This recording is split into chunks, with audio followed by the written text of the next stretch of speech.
Assalamualaikum warahmatullahi wabarakatuh. Selamat datang di channel aku, Amal Firda. Kali ini aku mau sharing ke kalian soal program kerja ke Jepang, dimana aku sekarang lagi mengikuti program kerja ke Jepang itu sendiri di sebuah LPK swasta di Bekasi, yaitu LPK Hadetama. Nah, jadi di sini aku mau sharing aja gimana sih belajar di LPK Hadetama itu gitu, karena yang aku lihat di YouTube tuh masih sedikit, bahkan belum ada gitu yang menjelaskan soal Hadetama dari sudut pandang siswa yang belajar di Hadetama itu sendiri gitu. Jadi mungkin dari kalian ada yang ingin tahu lebih lanjut dari sekedar cuma lihat di Instagram doang gitu kan, makanya aku bikin video ini. Jadi tuh aku di Hadetama itu udah belajar hampir 3 bulan ya sekarang. Aku tuh masuk dari bulan Juni. Aku di Hadetama tuh ngambil apa? Aku ngambil program Tokutegino atau program kerja ke Jepang di bidang caregiver atau kaigo atau perawat lansia bahasa Indonesianya. Sebenarnya di Hadetama itu ada beberapa program, diantaranya ada Ryugakusei atau kuliah, terus ada magang, sama ada Tokutegino atau kerja gitu ya.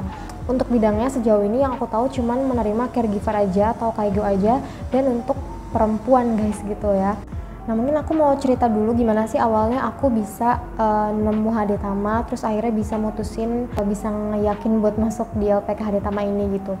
Jadi kan sebenarnya memang kalau misalkan kita mau kerja atau magang ke Jepang itu ada dari jalur pemerintah sama ada dari jalur swasta. Nah, kalau dari jalur pemerintah itu tuh biasanya kualifikasinya tuh lumayan tinggi, lumayan ketat. Dan aku punya beberapa keterbatasan di diri aku, jadi kayak nggak bisa gitu loh kalau masuk lewat jalur pemerintah. Nah, makanya aku ambil jalur swasta. Cuman memang jalur swasta itu pastinya akan dikenakan biaya. Cuman memang kualifikasinya atau persyaratannya itu akan lebih renggang atau nggak seketat dari jalur pemerintah gitu guys. Biasanya sih itu yang aku tahu. Nah, akhirnya aku cari-cari LPK di dekat rumahku, terus ketemulah di Instagram namanya LPK Hadetama, dan aku lihat di mapsnya lokasinya tuh ada di Bekasi, di Pondok Gede, jadi nggak begitu jauh lah dari rumahku gitu kan, jadi masih bisa dijangkau naik motor atau naik kendaraan umum gitu. Kenapa aku ngambil yang deket? Karena ya aku nggak mau jauh-jauh aja sih dari rumah, karena karena maksudnya biar bisa sembari pulang ke rumah, atau kalau misalkan ada apa-apa tuh gampang gitu loh buat pulang ke rumahnya gitu. Sampai akhirnya aku cari-cari tahu soal Hadetama, dan ternyata Hadetama ini mempunyai sertifikat SO atau Standing Organization, di mana mereka ini udah sudah memiliki wewenang untuk mengirim tenaga kerja ke Jepang. Itu sih singkatnya kayak gitu. Jadi kalau misalkan kalian mau cari LPK swasta, pastiin LPK yang kalian pilih itu adalah LPK yang sudah ber-SO gitu. Nah, LPK Hadetama ini adalah LPK yang sudah ber-SO guys gitu. Terus syukurnya lagi di Hadetama itu yang perempuan boleh pakai kerudung, boleh menggunakan hijab gitu ya. Karena ada beberapa LPK yang tidak membolehkan menggunakan hijab atau kerudung nih. Misalkan di Jepang tuh boleh nih pakai kerudung, tapi di LPK-nya pas masih belajar itu kadang nggak dibolehin pakai kerudung gitu. Makanya ya untungnya tuh di sini boleh gitu sih. Jadi buat kalian mungkin yang nggak mau lepas kerudung tapi pengen kerja di Jepang tetap pakai kerudung, boleh daftar di Hadetama gitu. Terus juga di sini mata minus masih bisa diterima asal nggak lebih dari -5, karena kan aku juga matanya minus 2 sampai 3. Nah, terus beberapa bulan kemarin itu baru dikasih tahu kalau di Hadetama ini untuk daftar ke kaigo atau caregiver ini nggak harus dari lulusan bidang kesehatan aja guys, tapi bisa dari semua jurusan. Kalau misalkan kalian SMK bukan dari kesehatan gitu ya, mungkin mesin, terus kuliahnya juga bukan lulusan dari kesehatan, mungkin dari psikologi atau komunikasi, itu masih bisa banget untuk daftar caregiver di Hadetama. Pas waktu aku daftar itu tuh masih syaratnya itu harus dari lulusan kesehatan. Nah, cuman sekarang kalau misalkan kalian mau daftar ke sini yang bukan dari lulusan kesehatan, tapi kalian mau kerja ke Jepang atau magang di bidang caregiver, itu masih bisa banget guys. Nah, yang paling penting, berapa sih biaya yang harus dikeluarkan untuk daftar program magang atau kerja di LPK Hadetama ini gitu. Karena kan memang LPK swasta itu dikenakan biaya ya.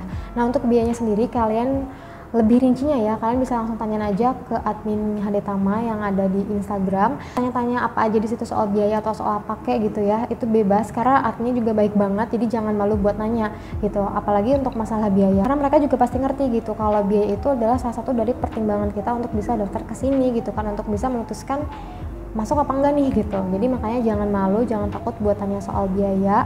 Yang bisa aku kasih tahu di sini tuh ya, biayanya memang ada yang bisa dibayar ketika kita sudah bekerja di Jepang. Terus ada juga biaya yang memang harus dilunasin di sini gitu, atau biaya fasilitas dan pengajar gitu kalau nggak salah. Terus untuk lebih tepatnya berapa, langsung aja tanya ke kontak person dari LPK Hadetama. Nah, jadi gimana sih suasana belajar di sini, suasana hidup di sini tuh gimana gitu. Jadi kalau misalkan kalian udah keterima di sini, kalian tuh wajib untuk tinggal di asramanya di sini gitu. Memang Sabtu Minggu boleh pulang kalau rumahnya deket, karena aku juga kadang Sabtu Minggu juga pulang gitu.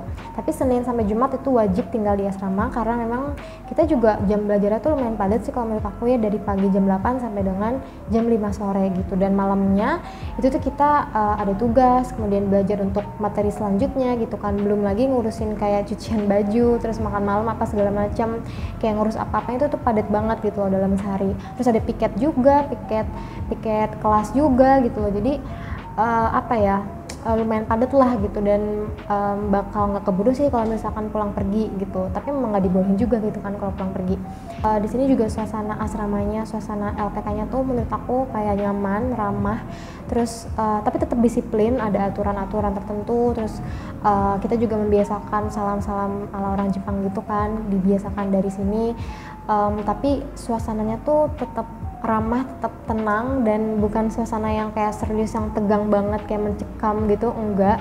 Karena memang ada beberapa LPK yang menerapkan kayak gitu yang kayak tegang banget suasananya, mungkin kayak pendidikan tentara-tentara gitu kan. Tapi di sini enggak, tetap ada aturan, harus disiplin, tapi juga santai kok, ramah gitu. Jadi jangan takut, mungkin buat kalian yang mikirnya terlalu jauh sampai situ, enggak, di sini kalian jangan takut.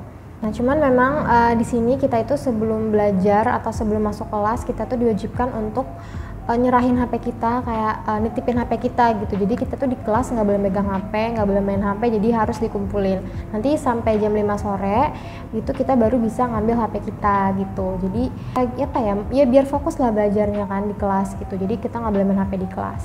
Di asrama juga udah disediain fasilitas kayak tempat jemuran, terus ada dapur juga, ada kulkas, ada kompor, jadi kalian bisa masak-masak. Dan untuk makan itu kita tanggung jawab sendiri.